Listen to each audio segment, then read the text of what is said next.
Puji nama Tuhan. Apa kabar pagi ini? Luar biasa, masa yang kenceng cuma depan doang. Apa kabar hari ini? Yang kabarnya luar biasa, lambaikan tangan dulu saudara. Jangan turunkan. Lihat kanan kiri, bilang hai. Nah, lalu pikirkan kamu bilang kamu keren pagi ini gitu. Kumismu keren banget pagi ini gitu. Kalau ada wanita di sebelah kanan kiri, katakan kamu kelihatan lebih kurusan pagi ini gitu. Haleluya. Puji nama Tuhan. Saya nggak tahu udah berapa tahun saya nggak kesini dan saya amazed sekali, mungkin tahun lalu yang terakhir ya. Saya tahu ini anugerah Tuhan buat gereja ini. Tahu nggak saudara kalau Tuhan sayang sama saudara? Tuhan sayang sama gereja ini. Sesuatu yang baik, satu progres yang lebih baik, semakin indah, semakin berkenan di hadapan Tuhan. Kuncinya cuma satu, ikut saja, taat saja, percaya saja kepada Tuhan. Bilang kanan kirinya, percaya saja. Kasih tos kanan kirinya saudara, percaya saja. Haleluya. Saya mau dipoto saudara. Kita membuka sama-sama saudara, Lukas 15 saudara. Boleh tolong ditayangkan slide saya. Saya kasih judul khotbah saya, The Lost Words. Jangan salah, bukan The Lost World, itu Jurassic Park saudara. Tapi saya kasih judul The Lost Word, firman yang hilang. Mungkin Anda penasaran dengan apa yang ada tulis di bawah. Kok The Prodigal Sons pakai S? Kalau kita buka di Lukas 15 ayat yang ke-11 sampai dengan 32, perumpamaan tentang anak yang hilang. Tapi kok sansnya Pak Yosua kok pakai S jamak? Nah, kita akan belajar pagi ini. Karena sebetulnya bukan hanya, saya yakin firman Tuhan ini, perikop ini, cerita ini semua kita sudah pernah dengar sejak dari sekolah minggu, sudah baca berulang kali. Tapi saya rindu kita mau belajar dari satu perspektif yang berbeda, bahwa ternyata bukan hanya anak bungsu saja yang hilang. Kita buka Alkitabnya dulu saudara, supaya saya tidak dikira sesat, jadi kita baca Alkitab saudara. Kita buka Lukas 15 ayat 11 sampai dengan yang ke-32. Ayat 11 sampai dengan 32, Alkitab saya halaman 94. Kita akan baca sama-sama, yang bawa Alkitab buka Alkitab, yang bawa iPad, bawa tab buka Alkitab. Yang sudah siap baca dengan suara keras katakan belum semua berarti. Sudah? Kita baca dua ayat saudara. Perumpamaan tentang anak yang hilang. Yesus berkata lagi, ada seorang mempunyai 2 anak laki-laki. Kata yang bungsu kepada ayahnya, Bapa, berikanlah kepadaku bagian harta milik kita yang menjadi hakku. Lalu ayahnya membagi-bagikan harta kekayaan itu di antara mereka.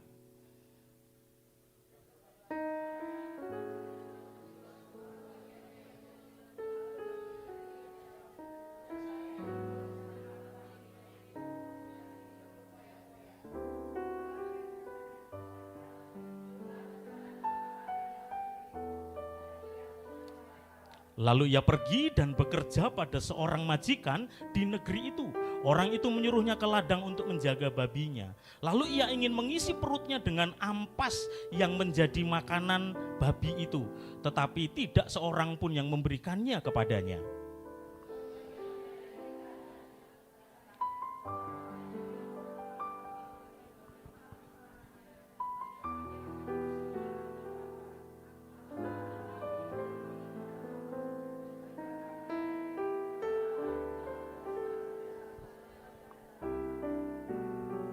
Lalu ia menyadari keadaannya.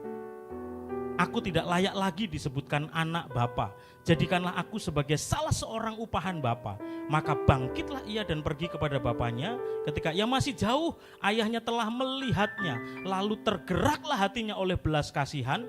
Ayahnya itu berlari mendapatkan dia, lalu merangkul dan mencium dia.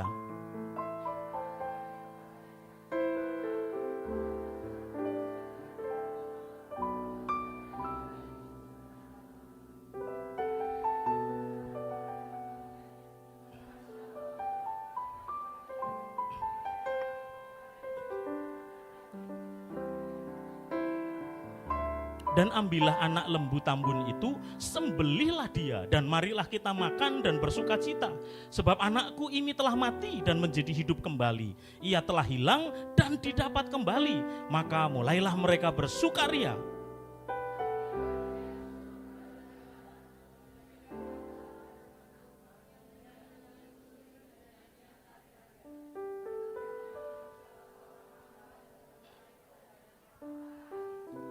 Jawab hamba itu, adikmu telah kembali dan ayahmu telah menyembelih anak lembu tambun karena ia mendapatnya kembali dengan sehat. Maka marahlah anak sulung itu dan ia tidak mau masuk. Lalu ayahnya keluar dan berbicara dengan dia.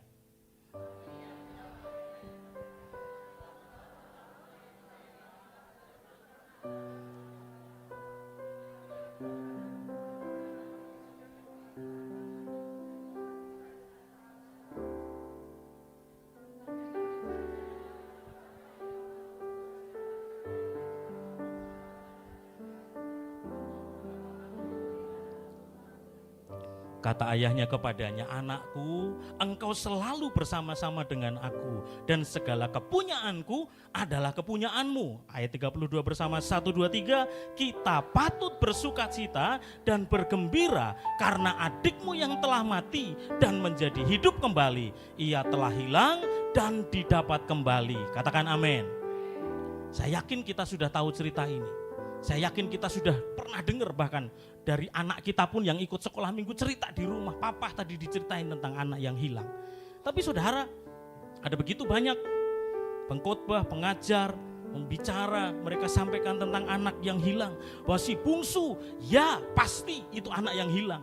Ini anak kurang ajar banget saudara. Sudah bapaknya masih hidup, sudah minta warisan, sudah minta haknya, lalu dia jual. Dan dia pergi keluar kota sampai akhirnya jatuh miskin. Dan saya yakin, saya percaya banget, di tempat ini, di ruangan ini gak adalah yang kayak anak bungsu, hidup bersama pelacur setiap hari dan berfoya-foya. Kalau ada, angkat tangan dalam hati dan bertobatlah saudara. Tetapi kita mau bicara tentang gini saudara, ternyata bukan hanya anak bungsu yang hilang. Kalau ada begitu banyak orang membahas tentang si bungsu yang hilang, menurut tafsir saya, menurut penelaan saya baca berkali-kali, sesungguhnya menurut saya dua-duanya adalah anak yang hilang. Si bungsu dan si sulung adalah anak yang hilang. Si bungsu hilang di luar rumah, si sulung hilang di dalam rumah. Makanya dia begitu ngambek, dia begitu ngamuk luar biasa ketika adiknya si bungsu pulang. Dia gak terima, dia jealous sama adiknya. Papa itu gak pernah sembelin aku kambing domba. Adikku yang bandel, yang bejat kayak begitu, pulang disembelin satu kambing, satu ekor. Ini kebangetan banget gak saudara? Saya yakin bapaknya ini orang kaya, orang yang punya ternak banyak, mungkin puluhan atau bahkan ratusan. Dan si sulung tinggal bersama-sama di rumah bapak, tinggal bersama bapak, menikmati semua fasilitas bapak, tapi dia kehilangan hati bapaknya. Karena hati bapaknya, dia merindukan anaknya yang bungsu pulang. Saya yakin mungkin setiap pagi si bapak dia buka jendela, dia buka pintu, tiap pagi dia ngeliat jauh ke depan. Siapa tahu anak bungsuku pulang. Waktu pulang dari ladang sebelum dia tutup pintu, dia buka jendelanya, dia lihat jauh ke depan. Siapa tahu anak bungsuku pulang. Saben hari dia lakukan itu. Dan mungkin si sulung mencoba menghibur bapaknya. Papa ini kelewatan banget. Anak bungsu dan dablek adikku yang sudah bejat kayak begitu, ditunggu disayangi kayak begitu banget. Udah, ini aku gorengin pisang goreng sama kopi, udah yang penting papa minum ini aja. Lupain si bungsu, itu adikku memang kurang ajar. Dia ngomong jelek terus tentang adiknya, saya yakin itu. Kenapa? Karena papanya juga pasti selalu ngomong tentang adiknya. Aku kangen sama adikmu, aku merindukan adikmu. Saudara, apa yang kita bisa belajar dari firman Tuhan ini saudara? Perumpamaan kok ditulis anak-anak yang hilang. Karena memang bukan cuma satu anak yang hilang. Lukas 15 ayat 11 sampai 32 ini. Tuhan Yesus sendiri yang ngajar tentang perumpamaan tentang anak yang hilang. Kadang tanpa sadar saudara, anak sulung itu adalah gambaran kita. Saben hari ada di gereja, saben hari sibuk melayani di gereja. Luar biasa aktif. Dari doa fajar sampai doa malam. Dari Sunday ketemu Sunday lagi saudara. Tapi kehilangan esensi pelayanan, esensi dari sebuah hubungan, bahkan kehilangan esensi dari sebuah doa dan penyembahan itu sendiri saudara. Coba kalau kita renungkan ayat tadi saudara. Si bungsu, dia fasenya masih ngelewatin gini saudara. Dia buat kesalahan, lalu dia ngalami kemalangan di luar kota. Dan dia sadar, dia pulang sama bapaknya, dia bertobat dan puji Tuhan. Dia terima pengampunan bapaknya. Betul enggak saudara? Tapi si sulung, dia buat salah karena mindsetnya salah. Cemburu, jealous, bahkan marah. Dan sampai selesainya perikop ini Tuhan Yesus cerita. Tidak pernah diceritakan si sulung itu bertobat. Bahkan terima pengampunan dari bapaknya. Betul enggak? Dia enggak ngalamin itu. Sulung kadang adalah gambaran saudara dan saya yang sudah ada di dalam gereja, di dalam rumah Bapak, ada tinggal bersama kasih Bapak, selalu ada di dalam rumah Bapaknya, tetapi kehilangan the words of God, the lost word itu sendiri hilang. Kenapa? Karena pelayanan, karena berangkat ke gereja, karena ibadah jadi jemaat, cuman jadi sebuah rutinitas dan kebiasaan. Kalau aku belum ibadah kayaknya belum selesai hidup hari Minggu. Baru habis ini mau cari bakmi yang hauce secingping, oke lah gitu. Tapi yang penting ke gereja dulu biar lega gitu.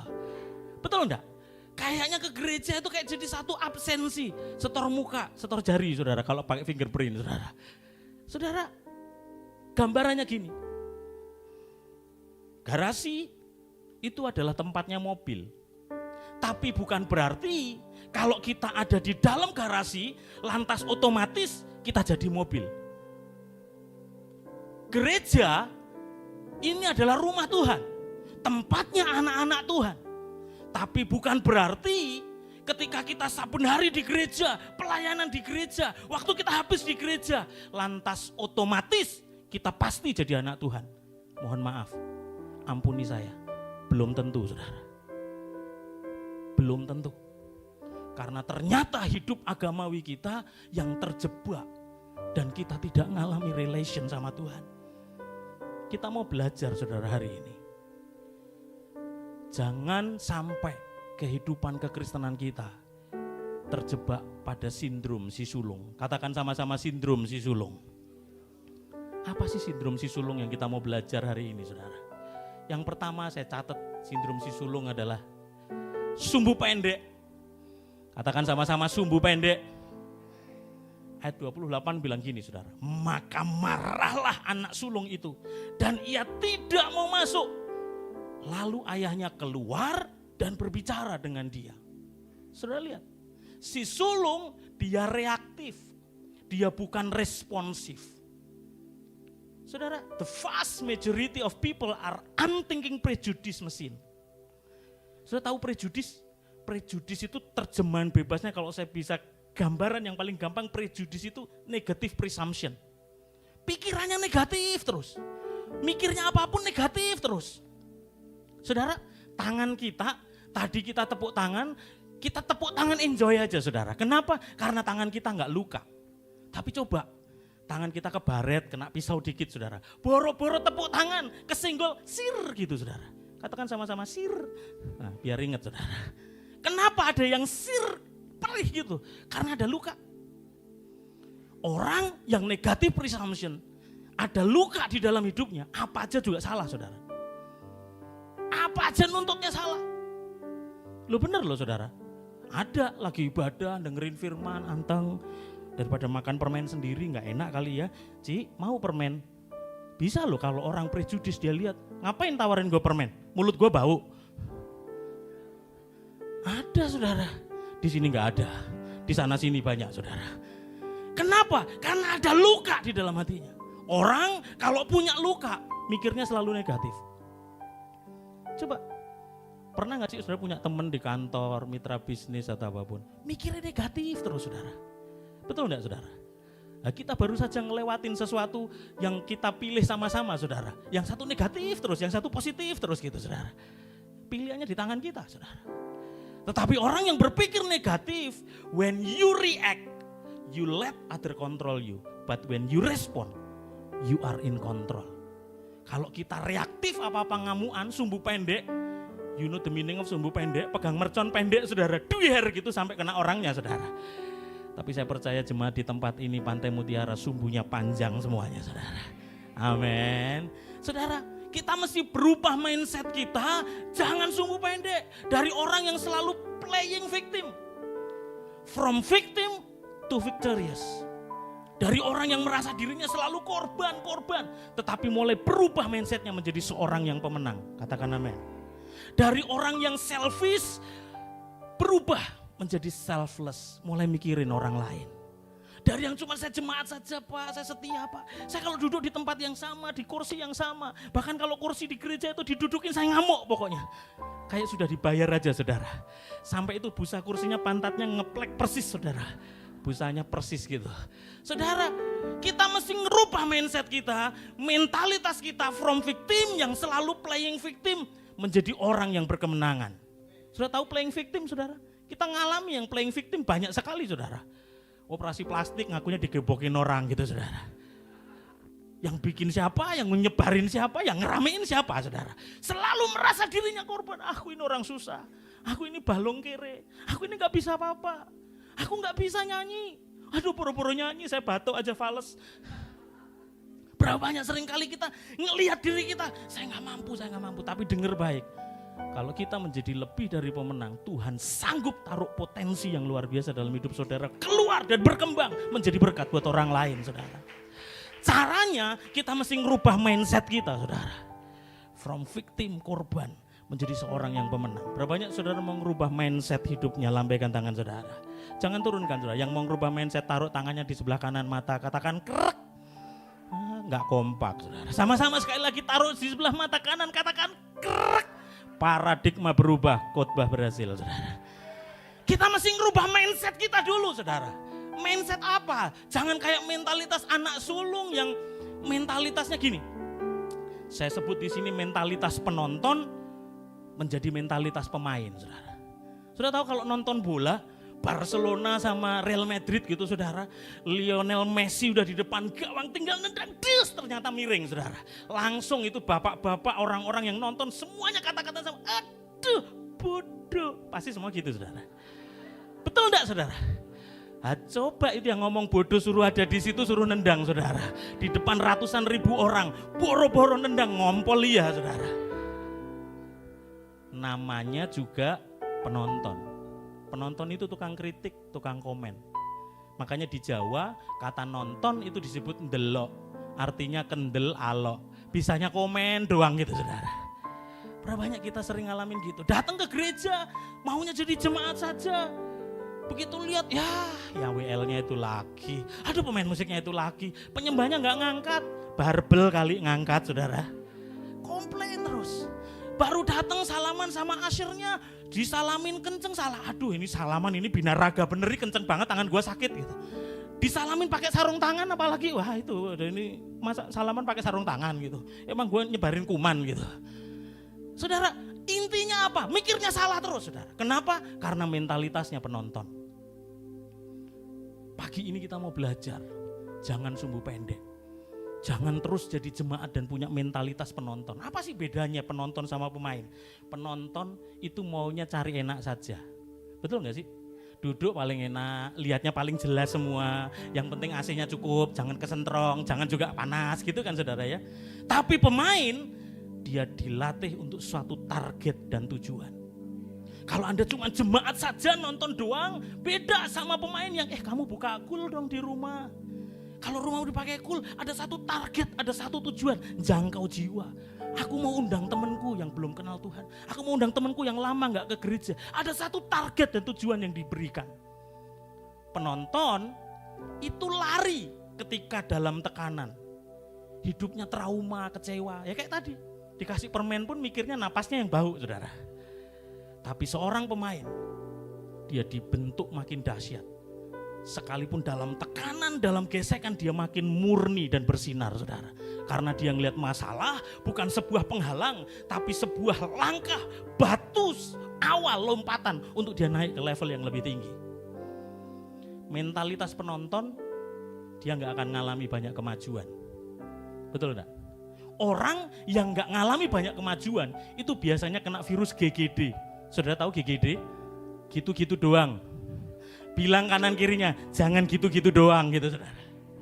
Jangan gitu-gitu doang. Datang, udah telat, selalu telat, jamnya telat, pokoknya datang pas. Yang penting gua datang ke gereja. Kenapa? Karena mentalitasnya penonton, maunya dilayani. Tetapi mentalitas pemain, dia selalu berusaha untuk mengalami kemajuan yang signifikan. Minggu lalu saya telat, aduh gak enak, parkirnya susah. Kalau gitu saya datang lebih awal, supaya saya datang dari awal dan menikmati penyembahan bersama Tuhan. Minggu lalu mungkin, aduh saya kok kayaknya gak enak ya, gak bawa makanan, masa ini saya mau bawain makanan deh buat teman-teman, saya mau bawain. Ada satu kemajuan dalam hidupnya. Kalau mentalitasnya berubah, setiap jemaat jadi berkat saudara. Coba tengok kanan kiri, ada yang kena virus GGD enggak saudara? Bilang kanan kirinya, gua bukan gitu-gitu doang gitu saudara. Mentalitas penonton, target utamanya cuman untuk menyenangkan dirinya sendiri. Dia gak mau mikirin orang lain. Si sulung, dia cuman mikir dirinya sendiri. Aku sudah tinggal sama bapak. Aku sudah diam sama bapak. Bapak perlu apa? Aku ladenin. Masa adikku pulang langsung disembelihin kambing? Ini kan kebangetan tuh saudara. Si sulung dia tinggal dan dia mengelola semua harta bapaknya. Yang saya yakin punya puluhan atau ribuan bahkan kambing domba saudara. Dia mau bikin tongseng, sate kambing sampai budrek, sampai darah tinggi juga bisa. Tetapi dia menarik hidupnya rendah hanya karena 1 ekor kambing. Kebiangetan banget gak saudara? Kalau orang Surabaya gak bisa ngomong kebangetan saudara. Kebiangetan banget itu saudara. Mentalitas pemain, target utamanya menjadi serupa dengan Bapak. Menjadi berkat bagi orang lain. Setuju katakan amin. Anda gak akan puas hanya dengan duduk di tempat ini. Anda gak akan puas hanya menjadi seorang penonton. Tapi Anda mulai, Pak Wijaya tolong mentor saya. Pak Wijaya, Pak Awi tolong bimbing saya mau belajar, saya mau mulai berdoa, saya mau mulai baca firman Tuhan, saya bisa bantu apa di pelayanan ini. Kalau saya gak bisa kasih uang, saya bisa kasih tenaga. Saya gak bisa kasih uang tenaga, saya bisa kasih waktu saya. Tapi at least ada satu kemajuan yang kita mulai pikirkan. Itu mentalitas pemain saudara. Penonton itu bisanya cuma nonton dan tukang kritik. Di sini nggak ada, nggak usah lihat kanan kiri saudara. Tapi pemain dia mau terlibat dan responsif apapun yang diperlukan. Kalau pemain dia merasa ini tempat punya dia, rumah dia saudara. Mungkin saudara lagi di toilet, saudara lihat tisu berantakan, tempatnya becek. Mungkin saudara bisa bersihkan, rapikan. Kenapa? Karena ini rumah Tuhan, ini rumah saya. Supaya orang yang datang berikutnya lebih nyaman. Kalaupun Anda jijik, at least Anda mulai panggil OB-nya atau mungkin ada yang cleaning service-nya tolong dibersihin. Kenapa? Karena Anda punya rasa memiliki. Itu mentalitas pemain. Mindsetnya pasti beda. Kenapa? Karena mentalitas kita bukan anak sulung yang sumbu pendek, tapi sumbunya panjang, luama, lebar, saudara. Ada berapa banyak orang-orang yang tidak sumbu pendek, lambaikan tangan saudara. Tepuk tangan buat Tuhan Yesus yang baik saudara. Mindsetnya mulai diubahkan. Yang pertama katakan sumbu pendek. Yang kedua saya tulis di sini, kebal rohani. Mohon maaf biar kata-katanya lebih gampang saudara ingat saudara. Apa sih kebal rohani? Ayat 29 bilang gini. Tetapi ia menjawab ayahnya katanya, telah bertahun-tahun aku melayani Bapak dan belum pernah aku melanggar perintah Bapak. Tapi kepadaku belum pernah Bapak memberikan seekor anak kambing untuk bersukacita dengan sahabat-sahabatku. Bayangin saudara, yang tadi saya bilang, dia mau sembelih 10 ekor setiap hari sampai budrek juga gak apa-apa. Saya perlu kasih gambaran historinya, sejarahnya kepada Bapak Ibu Saudara. Pada zaman itu tradisi Yahudi bilang gini saudara, kalau bapaknya masih hidup dan anak itu menjual tanah milik bapaknya, Tanah di Israel itu tidak boleh main dijual begitu saja, saudara. Kenapa? Karena tanah itu sudah dipatok, sudah diblok. Ini suku Lewi nggak dapat tanah, saudara. Ini suku Yehuda, ini buat Ruben, ini buat anak-anak yang lain. Tidak boleh diperjualbelikan. Jadi kalaupun dia menjual, dia cuma mendapatkan uang dan hasil dari tanah itu tetap menjadi milik bapaknya sampai bapak itu meninggal dunia. Dan histori yang kedua, tradisi Yahudi bilang gini, kalau punya anak dua, laki dua, sulung dan bungsu, si sulung dapat 2/3 jatah warisan dan si bungsu dapat 1/3. Jadi Anda bayangkan, si sulung ini menguasai begitu banyak, mendapat jatah begitu banyak, tetapi menarik dirinya begitu rendah hanya karena seekor kambing. Kebiangetan enggak, saudara? Mindsetnya itu cuma sebatas mbek gitu doang, saudara. Mentalnya kambing banget, saudara. Saudara, dia tinggal di dalam rumah Bapa, tetapi dia nggak bisa membangun hubungan dengan Bapa. Dia nggak ngerti visi Bapaknya. Saya yakin Bapak saudara di sini, Pak Wijaya, hatinya sebenarnya cuma mikirin gini, gimana supaya tambah jiwa-jiwa? Gimana aku jangkau orang-orang yang hilang? Gimana aku bisa orang-orang yang hilang itu masuk di gereja ini? Betul nggak Pak Wijaya? Saben hari doanya juga cuman itu yang namanya Bapak Gembala, saudara. Tapi berapa banyak kita punya mentalitas anak sulung, justru ketika ada anak yang hilang masuk, kita justru bikin repot saja ini. Aduh, ini siapa lagi? Hati-hati tuh orang yang baru datang tuh. Itu encik baru dicerain sama lakinya tuh. Ntar ganggu laki lu tuh. Lu ada gitu yang saudara. Ketika ada anak yang hilang masuk, kita justru membatasi diri, mencurigai, sehingga orang kehilangan kenyamanannya. Itu mentalitas si sulung. Tapi kalau kita ngerti hati Bapak, kalau si sulung ngerti bapaknya sebenarnya lihat jendela, anakku kok gak pulang-pulang. Saya yakin banget loh. Kalau sulung punya pikiran yang benar, Pak, don't worry Pak, aku akan pergi ke kota. Aku akan cari ke rumah teman-temannya adikku. Aku sering nganterin les kok. Aku tahu kok teman-temannya siapa, kalau tidur tempat temannya aku tahu. Aku coba cari, siapa tahu dia ada di sana. Cenglinya gitu kan saudara. Tapi dia nggak buat apa-apa. Dia bahkan apatis dan curiga, prejudis, negative presumption. Tapi tanpa sadar, pikiran itu seringkali ada di dalam anak-anak Tuhan, yang ada di dalam rumah Tuhan, bukan yang ada di luar rumah Tuhan. Saudara, saya tulis di sini kebal dosa. Kalau saudara nggak biasa berbuat dosa, itu buat dosa, itu deg-degannya sampai deg-deg. Betul nggak sih saudara? Ada yang dulu waktu SMA nggak pernah nyontek. Waktu saudara nyontek pertama kali saudara, itu dengkul kayak mau copot saudara. Tapi saya ingat benar, saya punya teman SMA, dia mau nyontek semuanya ada dari celana, dari sepatu, dari cangkuk, semuanya ada. Tenang aja cincai bos, gitu sambil nulis. Udah tenang, kenapa? Karena sudah kebal nyontek saudara. Kalau saudara nggak biasa selingkuh, saudara nggak biasa di dalam hidup perzinahan, saudara mulai perselingkuhan, itu deg-degannya minta ampun. Lama nggak ketemu mantan pacarnya, tiba-tiba terkoneksi di IG, di Facebook, lalu terjadilah CLBK, cinta lama belum kelar. Mulai janjian, mulai ketemuan, baru ketemu di kafe itu deg-degannya gitu saudara. Pulang ketemu istri, tapi kalau saudara selingkuh saben hari, saudara cuman dek gitu doang saudara. Udah tenang aja saudara. Lu betul nggak saudara? Orang yang biasa bohong itu sampai dikasih lie detector saudara. Lie detektornya aja ketipu saudara. Kenapa? Karena kebal dosa.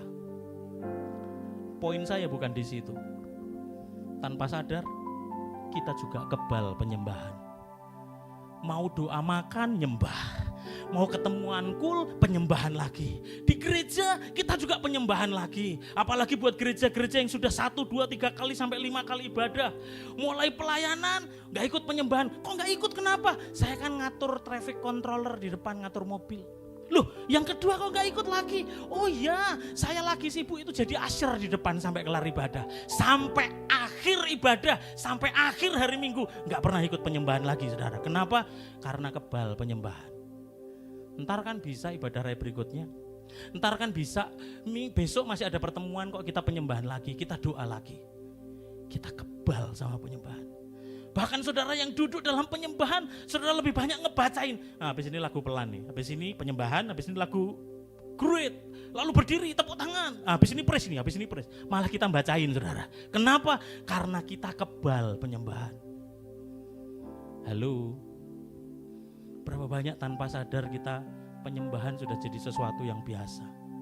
Kita kehilangan esensi dari penyembahan itu sendiri. Saya mau tanya buat Bapak Ibu Saudara, kapan terakhir kali Anda ngalami hadirat Tuhan? Anda nangis sama Tuhan? Anda menitikkan air mata karena Anda ngalami Tuhan? Coba ingat kembali, kapan air matamu menetes? Kapan engkau merinding dalam hadirat Tuhan? Dan engkau bisa ngomong sama Tuhan di hadapannya, ku ingin selalu bersekutu denganmu,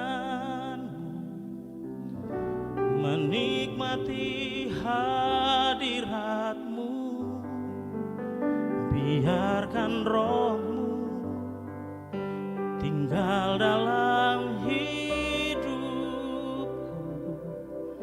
sungguh indah bersamamu.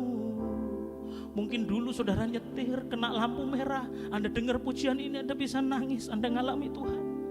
Mungkin dulu saudara lagi nyetel lagu Pak Niko di rumah, di ruang doa saudara, Anda bisa nangis, Anda bisa, Tuhan aku berdosa, ampuni aku Tuhan. Tapi berapa lama saudara sudah tidak pernah ngalamin itu, dan saudara nganggap doa, penyembahan menjadi sesuatu yang biasa-biasa saja. Kebal rohani saudara, tanpa sadar. Mentalitas si sulung ada di dalam rumah Tuhan. Hati-hati dengan hati. Karena tanpa Anda maintenance hati saudara, maka hati akan menjadi mati. Saya gak merinding lagi Pak. Emang penyembahan harus merinding? Di kuburan juga merinding saudara. Lebih merinding lagi saudara penyembahan di kuburan saudara. Tapi berapa banyak kita seringkali penyembahan menjadi sesuatu yang ya memang rutinitas, memang kalau ibadah harus ada penyembahan kan? No. Penyembahan kita sedang membangun mezbah, keintiman sama Tuhan. Penyembahan itu ketika bapaknya buka jendela, dia tunggu anaknya pulang. Lalu si sulung datang, "Pak, ayo kita doa buat adikku." Itu penyembahan. Ngerti hati bapaknya. Bukan justru antipati dan prejudis. Jangan terjebak kebiasaan sampai Anda kehilangan hubungan. Jangan hanya fokus kepada kambing domba, itu terlalu murah, terlalu remeh-temeh saudara. Karena fokus Bapak itu adalah bimbing anaknya. Saya yakin sukacita yang luar biasa seorang gembala. Saya yakin banget Pak Wijaya, Pak Hui mungkin akan lompat kegirangan ketika saudara datang, "Pak, aku bawa teman kantorku, dia lama gak ke gereja dan dia ngalami sukacita di sini." Itu happiness luar biasa. Kenapa? Karena dia tahu ada orang yang hilang masuk ke dalam rumah bapaknya. Bukan justru kecewa dan menolaknya. Jangan jangan terjebak di dalam satu kebiasaan pelayanan, kebiasaan ibadah. Karena yang Tuhan cari adalah sebuah keintiman, adalah sebuah hubungan.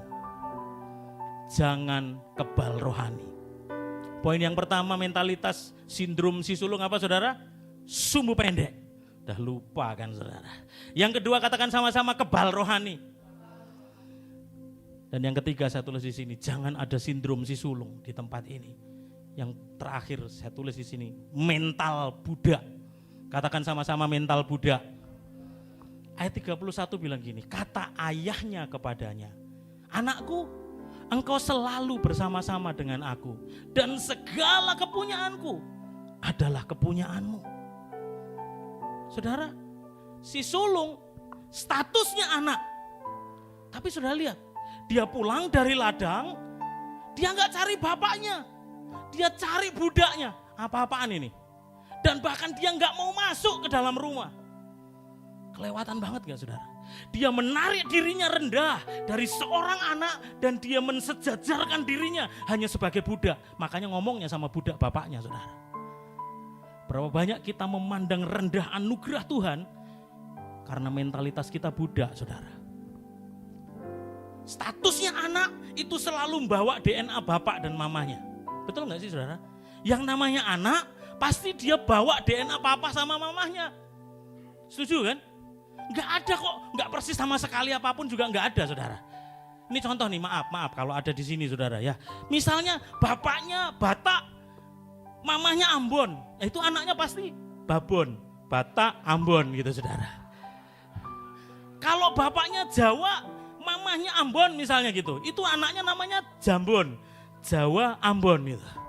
Tapi kan gak ada ceritanya, saudara. Misalnya papanya Chinese, mamanya Chinese, lalu tiba-tiba lahir anak hitam, negro, matanya belok, rambutnya kriwil-kriwil gitu, saudara. Itu kalau terjadi anak itu pasti namanya Sam. Nama panjangnya something wrong, saudara. Karena tidak mungkin terjadi, saudara. Yang namanya anak, pasti dia punya DNA bapak. Dan DNA Bapak kita di sorga, doa, pujian, penyembahan, ucapan syukur setiap hari, bersyukur terus sama Tuhan. Kalau itu nggak ada dalam DNA kita, nama Anda something wrong, saudara. Kalau kita nggak punya suka doa, kita nggak suka dengar pujian, kita nggak suka nyanyi, maka kita kelompok Sam itu, saudara. Jangan menarik dirimu terlalu rendah. Kenali status Anda sebagai seorang anak, pemilik rumah, pemilik fasilitas semua yang Bapak punya dan segala isinya. You are what you think. You are what you say. You are who you worship. Anda akan menjadi seperti yang Anda pikirkan. Kalau Anda pikirkan orang yang sukses, berhasil, saya pasti bisa, maka saudara pasti bisa. You are what you say. Makanya jangan kaget kalau mama Anda ngomelin anak saudara bodoh, goblok. Satu kali dia bodoh, jangan kaget, saudara. Karena itu perkataan saudara. You are what you say. Tetapi yang terakhir jangan lupa, you are who you worship. Engkau akan menjadi sama seperti yang engkau sembah. Engkau akan menjadi sama seperti pribadi yang engkau sembah. Kalau engkau menyembah Allah yang penuh dengan pujian penyembahan, hatimu pasti akan melimpah dengan pujian penyembahan dan ucapan syukur. Dan engkau akan menjadi sama seperti Tuhan yang engkau sembah. Tapi kalau engkau nyembah jin, mukamu kayak jin saben hari, saudara. Kalau kita nyembah Tuhan, setiap hari hidup kita akan terus dipermuliakan sama mirip seperti karakter yang ada di dalam Tuhan. Karena kita membawa DNA-nya. Kita harus berubah dari mentalitas budak, si sulung yang menjadikan dirinya budak padahal dia anak. Berubah dari mentalitas budak menjadi mentalitas anak. Yang mau katakan amin. Mentalitas budak yang pertama, dia bekerja cuma untuk upah. Betul gak sih? Namanya karyawan, yang penting dapat gaji gua. Tetapi anak, dia gak mikir upah. Kenapa? Karena dia tahu, dia punya hak waris. Dia tahu semuanya milik dia karena milik bapaknya, saudara. Mindsetnya mesti berubah. Kalau kita melayani hanya membatasi pikiran kita dengan pelayanan PK. Aduh, mohon maaf, saudara. Mungkin teman-teman yang sudah lama pelayanan sama saya tahu saya dari dulu. Mereka tahu betul bagaimana saya melayani Tuhan. Saya dari worship leader, nggak punya motor, bahkan boro-boro mobil, saudara. Mau pelayanan kemana-mana naik angkot aja salah, baru ke Jakarta, saudara. Cuman bawa satu kopernya aja pinjaman gitu. Kayak gini masih ditanyain lagi tadi sama Pak Wijaya, saya jadi keinget lagi, saudara. Saudara, saya ingat betul. Tapi saya kaget karena sesuatu yang berbeda ketika saya di Jakarta. Oh, pelayanan tuh dapat PK. Dulu saya pikir, ya namanya dulu, saudara, saya juga karyawan baru UMR gitu. Saya pikir dapat PK itu udah gede banget buat saya pada waktu itu. Dan saya pikir saya bisa menjadi kaya raya gara-gara PK. Saya beritahu saudara, tidak akan pernah kita kaya raya karena PK, saudara. Kenapa? Bukan karena PK-nya, bukan karena gerejanya. Tetapi karena cara Tuhan memberkati kita jauh lebih besar, jauh lebih amazed, jauh lebih dahsyat daripada kita membatasi cuma sebuah PK. Kalau kita melayani dan kita mengharapkan upah di dalam pelayanan kita, I tell you the truth, Anda akan percuma dan sia-sia, Anda akan capek. Tapi pelayanan itu adalah sebuah pintu masuk, membuka tingkap langit untuk Tuhan lihat, ini anakku keren banget, setia banget. Lu mau apa sih? Lu mau helikopter gua kasih sekarang. Kalau kita ngelayani dengan hati yang luar biasa, Tuhan cuma bukain tingkap langit dan mencurahkan berkat buat Bapak Ibu Saudara. Dan bukan cuma engkau yang diberkati. Mungkin anakmu yang sekolah di Amerika, di London, cucumu yang ada dimanapun. Mereka ada dalam berkat perlindungan luar biasa yang datang dari Tuhan. Berkat yang tak terbatas, saudara. Kenapa? Karena ada hubungan anak dan bapak di dalamnya. Mentalitas Buddha, dia cuma punya prinsip hubungannya atasan dan bawahan. Bos dan anak buah. Tetapi anak, hubungannya bapak, papa sama anak. Tidak ada yang namanya mantan bapak, mantan anak, saudara. Karena itu adalah satu hubungan kekekalan. Ketika Anda percaya Tuhan dan Anda serahkan hidup saudara, dibaptis percaya dalam nama Yesus, Anda menjadi anak yang punya hak waris. Mentalitas Buddha makin lama makin nuntut. Ya kayak tadi, saudara. Gua udah pelayanan 2 kali, cuma dapat nasi kotak. Udah gitu berasnya perak lagi, keras tahu. Nuntut terus, saudara. Saya sudah datang, saya sudah nabur, saya ngasih persembahan gede loh buat gereja ini. Masa ketemu Pak Pendeta melengos, padahal karena memang gak lihat, saudara. Nuntut dan minta. Tetapi anak makin lama makin berhutang budi. Coba kalau hari ini Anda ingat, coba pejamkan mata saudara sejenak. Ingat wajah papa, mama saudara. Gak tahu ada di mana, di luar kota, atau bahkan mohon maaf mungkin sudah meninggal. Pandang dia sedetik saja saat ini. Buka mata saudara. Apa yang Anda rasakan? Satu hutang budi. Papa sayang sama aku. Mama itu cinta banget sama aku. Begitulah kasih Tuhan buat setiap kita. Kita gak nuntut lagi.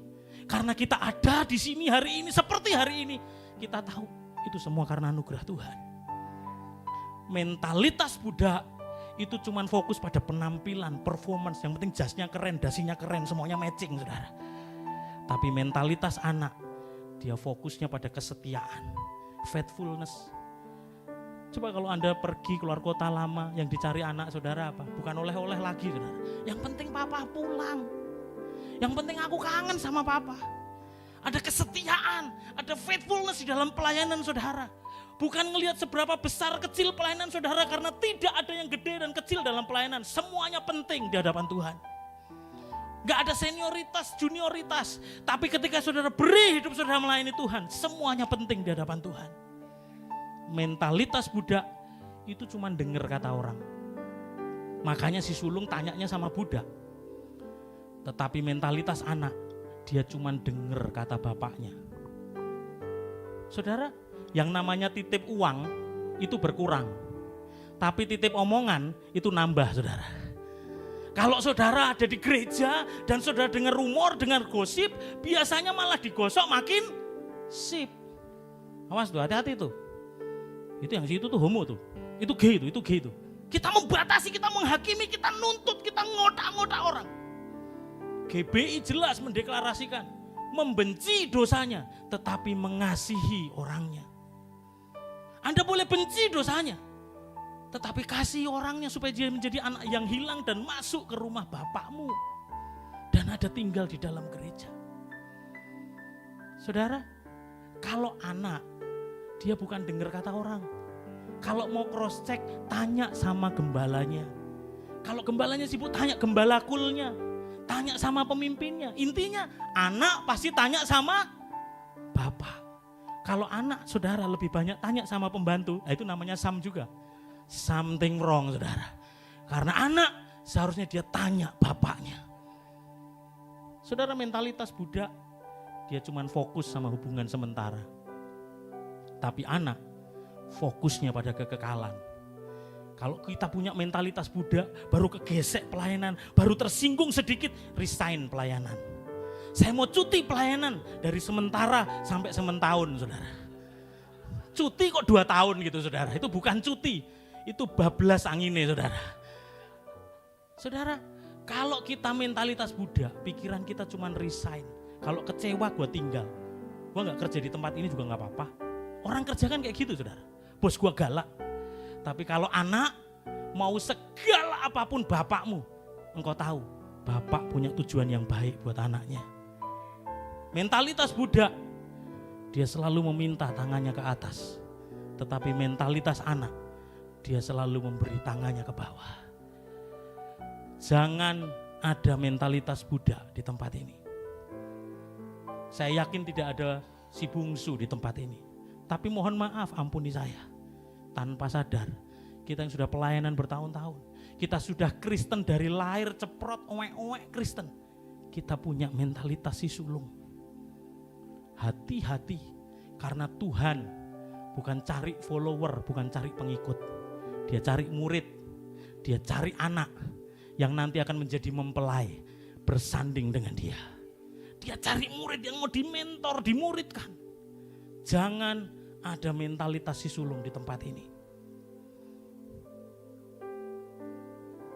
Saya tutup dengan satu gambar yang sederhana karena the lost word, saudara. Firman Tuhan di 1 Petrus 5 ayat 8. Sadarlah dan berjaga-jagalah. Lawanmu si iblis berjalan keliling sama seperti tairek yang mengaum-ngaum dan mencari yang dapat ditelannya. Kalau saudara pikir iblis hanya mengaum-ngaum dan mencari orang berdosa di luar sana, salah. Karena iblis dia juga bisa mengaum-ngaum di dalam rumah Bapa dan menggoda anak-anak yang sudah ada di dalam rumah Tuhan, yang bahkan beribadah setiap minggu datang, yang bahkan sudah melayani. Saya mau kasih tahu Bapak Ibu Saudara, Anda mau melayani sehebat apapun struktur jabatan saudara di gereja, iblis enggak takut. Tapi iblis takut sama anak yang punya hati, punya hubungan sama Bapa. Apa gunanya cuman jago pelayanan, cuman jago ibadah, rajin beribadah di gereja, tapi ternyata gagal jadi anak yang berkenan. Saudara, berapa banyak saudara mau memperbaiki hubungan saudara dengan Bapa? Yang pertama, jangan sumbu pendek. Yang kedua, jangan lupa kan saudara. Yang pertama, jangan sumbu pendek. Yang kedua, jangan kebal rohani. Yang ketiga, jangan punya mental budak. Perbaiki hubungan saudara. Buka tanganmu di hadapan Tuhan. Hamba-Mu selesai berbicara Tuhan. Tapi kami percaya firman-Mu tidak pernah berhenti berbicara dalam hidup kami. Kami pulang menjadi sebuah rema, menjadi sebuah perenungan. Supaya kami tidak terjebak menjadi mentalitas si sulung. Yang bahkan seakan-akan kami sudah rajin. Kami beribadah, bahkan pelayanan, bahkan memberi waktu kami semuanya buat Tuhan. Tapi ternyata kami terjebak mentalitas si sulung. Bahkan sampai kami kebal sama Tuhan sendiri. Ampuni kami Tuhan. Ampuni kami. Bangun kami kembali. Supaya kami punya hubungan yang benar di hadapan Tuhan. Angkat wajahmu di hadapan Tuhan. Mari rasakan hadirat-Nya.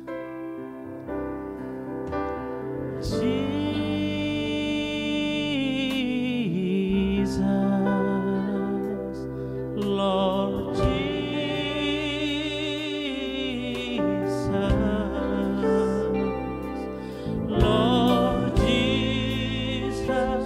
you're my first love. How I love you, oh Jesus. Everybody say,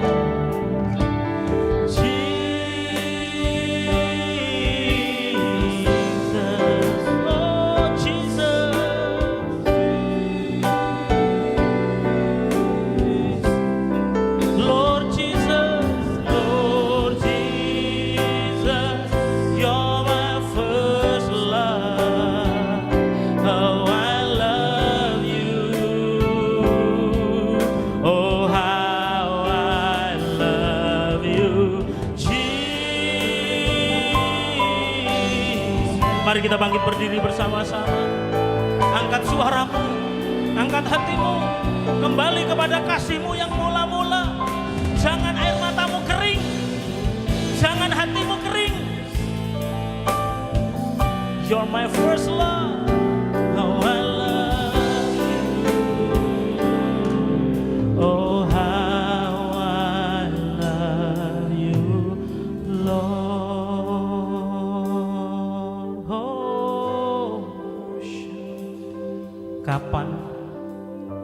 terakhir kali engkau ngalami hadirat Tuhan?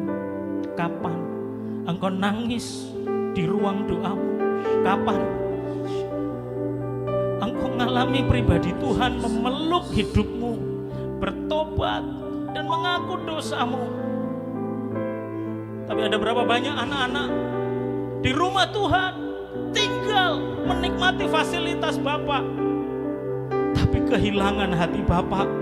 Air matanya kering, hatinya kering, hidupnya sudah dingin karena tidak mengalami kasih Bapak. Bapak nangis, dia nggak tahu, nggak ngerti kerinduan hati Bapak, bahkan menolak orang-orang yang hilang masuk ke rumah Bapak. Ampuni kami, ampuni kami, ampuni kami, ampuni kami Tuhan, ampuni kami. Ini kerinduan kami.